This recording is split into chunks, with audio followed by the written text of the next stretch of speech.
మహాప్రాణ విద్య అన్ని విద్యలకు మూలం. ఏ భక్తుడైనా చివరికి ఏం నేర్చుకుంటున్నాడంటే ప్రతి దేవుడికి హారతే ఇస్తున్నాడు, కర్పూర హారతి. జ్యోతినే వెలిగిస్తున్నాడు. ఆ జ్యోతిగా వెలుగుమనే ఏ దేవుడి భక్తుడైనా ఆ భక్తుడికి చెప్తున్నాడు. ఆ దేవుడు అయ్యప్ప స్వామి వారైనా, ఆంజనేయ స్వామి వారైనా, వీర బ్రహ్మేంద్ర స్వామి అయినా, ప్రతి మహాత్ముడు, ప్రతి దేవుడు అవతరించిన ప్రతి భూమి మీద అందరూ ఏమంటారంటే చివరికి ఆరతితో ముగుస్తుంది. అంటే నీవు జ్యోతి వలె వెలుగు వెలుగు వెలుగు అంటుంది. ఈ అన్ని దేవతా రూపాలు వేరైనా అందరి ముందు వెలిగించే ఆరతి, దీపము, ధూపము ఎట్లా ఒకటో, నీవు ఏ దేవుడు భక్తుడవైనా నీ ప్రాణాన్ని నీలో ఉన్న ఆత్మ జ్యోతి వైపుకు తీసుకుపోవడం అంటే ప్రాణగమనం పరమాత్మ వైపుకు, ప్రాణ సాధన చేయాల్సిందే.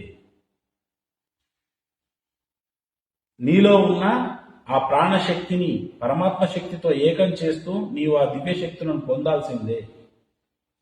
ప్రతి మహాత్ముడిదే చెప్పి అయ్యప్ప స్వామి, ఆంజనేయ స్వామి పేర్లు వేరైనా ఉన్న విద్య ఒకటే, అదే మహాప్రాణ విద్య.